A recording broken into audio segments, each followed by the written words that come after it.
Une fois encore, bonsoir et bienvenue à tous. Officiellement lancé le 16 mars dernier à la Blue Zone de Kaloum, la 3e édition du Salon de la lecture Salek s'est clôturée ce vendredi 17 mars au chapiteau Baye Issa dans la commune de Kaloum. C'était en présence du chef de l'État, colonel Mamadi Doumbouya, ainsi que plusieurs personnalités de la capitale et de la sous-région. Suivez le compte-rendu de Kabakanti. Le Salon de la lecture a tiré les rideaux de sa 3e édition ce 17 mars 2023 à Conakry. Après plusieurs journées durant lesquelles des compétitions de lecture ont été organisées entre des écoles et des universités du pays, la clôture a été marquée par la récompense des lauréats. Cette 3e édition a été placée sous le haut patronage du président de la transition, colonel Mamadi Doumbouya.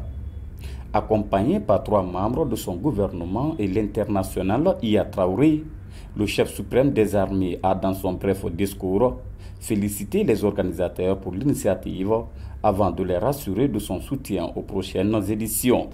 Mais je voudrais ici lancer un appel à tous les jeunes Guinéens qui s'intéressent à la lecture, qui est très importante pour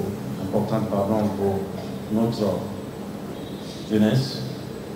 Remercier tous ceux qui sont ici présents d'avoir accompagné Mme Kaba pour organiser ça, en vous disant que vous avez tout mon soutien pour les années futures, à bien sûr étendre ça à l'intérieur du pays aussi, parce que la Guinée ne s'arrête pas pour l'acquis. Je sais qu'il faut commencer quelque part, et vous avez bien fait de commencer, et on fera tout pour vous accompagner aux initiatives à la lecture surtout. Merci beaucoup. Satisfaite de la réussite de l'événement, la présidente de la structure organisatrice a mis l'occasion à profit pour remercier tous les partenaires qui ont bien voulu donner un éclat particulier à cette 3e édition du Salon de la lecture, notamment le président de la République. Je n'ai pas de mots pour le colonel Mamadi Doumbouya, président de la transition, président du CNRD, chef de l'État, chef suprême des armées, qui a rehaussé cet événement par son haut patronage, dont il est le principal artisan du succès salué par tous. C'est pourquoi nous implorons humblement votre indulgence. Pour nos faiblesses, comme nous sollicitons ardemment votre confiance pour les éditions à venir et nos projets futurs.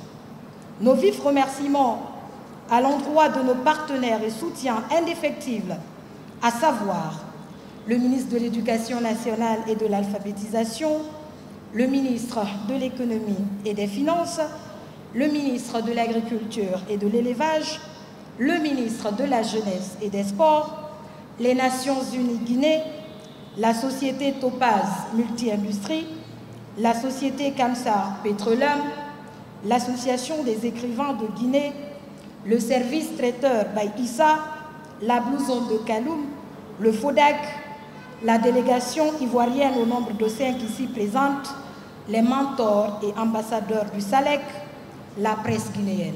Venu de la Côte d'Ivoire pour prendre part à cette cérémonie de clôture, Charles Pémon, président de l'Association des éditeurs de Côte d'Ivoire, a félicité les organisateurs pour la qualité de l'organisation. Avec la délégation ivoirienne, le cœur en joie, parce que je sais qu'il y a une Afrique debout, une Afrique conquérante. La cérémonie de clôture s'est terminée par la proclamation des résultats et la remise des prix suivis des satisfecits aux lauréats. Ensuite, plusieurs personnalités qui ont accompagné cette 3e édition ont été décorées par la structure organisatrice comme un signe de reconnaissance. Et voilà, messieurs, dames, c'est la fin de cette rétrospective de la semaine. À tous, merci de l'avoir suivi. Passez un excellent week-end en compagnie des programmes de Guinée Buzz. Restez connectés, Guinée Buzz, c'est là où ça se passe. Bonsoir.